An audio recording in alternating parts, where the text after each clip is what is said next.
नमस्कार, मैं हूं प्रभाकर मिश्रा। कोर्ट कचहरी और कानून से जुड़ी खबरें बताता हूं।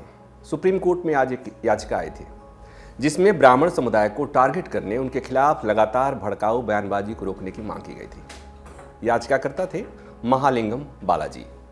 वो खुद पेश हुए थे। उन्होंने कोर्ट में दलील दी कि सोशल मीडिया और मेन स्ट्रीम मीडिया में ब्राह्मण समुदाय के खिलाफ आजकल बहुत लोग नफरती बयान दे रहे हैं। ऐसे लोगों के खिलाफ सख्त कार्रवाई होनी चाहिए। मामला जस्टिस नागरत्ना की बेंच के सामने आया था। उन्होंने याचिकाकर्ता को सलाह दी कि हेट स्पीच से प्रभावित होने की जरूरत नहीं है। ऐसे लोगों को अनदेखा किया जाना चाहिए। यदि आप प्रतिक्रिया देंगे तो बदले में लोग और बोलेंगे।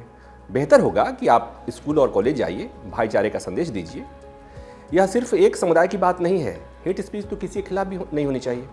अगर समाज में भाईचारा बढ़ेगा तो नफरत खुद ब खुद खत्म हो जाएगी। आप अपनी बात उचित फोरम के सामने रखिए। और ये कहते हुए उन्होंने याचिका पर सुनवाई से इनकार कर दिया। यहाँ तक तो बात ठीक थी, लेकिन जस्टिस नागरत्ना ने अपनी टिप्पणी में कुछ और बातें कहीं जो अनकोट करने लायक है। जस्टिस नागरत्ना ने पिटिशनर से कहा कि आपने एक नया शब्द खोज लिया है, ब्राह्मोफोबिया। उन्होंने कहा कि हम किसी भी समुदाय के खिलाफ नहीं हैं। हम नहीं चाहते कि किसी भी समुदाय के खिलाफ हेट स्पीच हो, लेकिन यह सब शिक्षा के स्तर, बौद्धिक विकास, सहनशीलता और धैर्य पर निर्भर करता है। जब सभी लोग भाईचारे का पालन करेंगे, अपने आप ये हेट स्पीच खत्म हो जाएगी।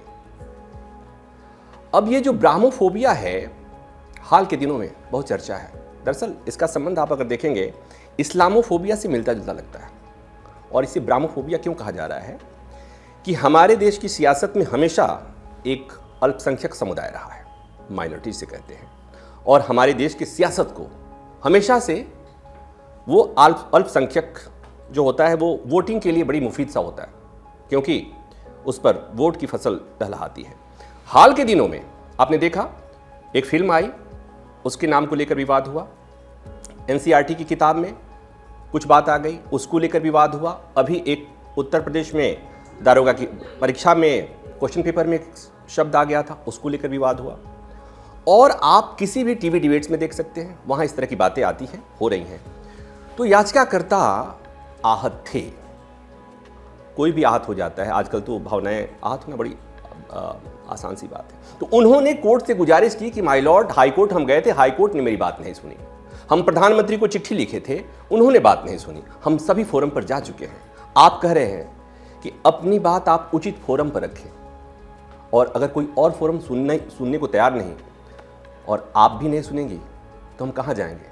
खैर, सुप्रीम कोर्ट ने ये याचिका खारिज कर दी है और ये कहा है कि इस पर ध्यान देने की ज़रूरत नहीं है।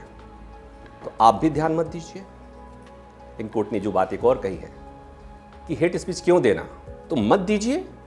किसी भी जाति, किसी भी समुदाय के खिलाफ हेट स्पीच क्यों करना, विवादास्पद बातें क्यों करना, किसी को डिमीन क्यों करना, मत कीजिए।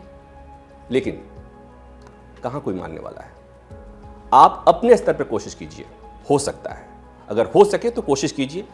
मेरी भी गुजारिश है कि किसी की गरिमा के खिलाफ कुछ मत लिखिए, कुछ मत बोलिए। ठीक है, इतनी सी बात कहनी थी। वीडियो पसंद आए तो लाइक कर लीजिए, शेयर और सब्सक्राइब तो करना ही है। Thank you.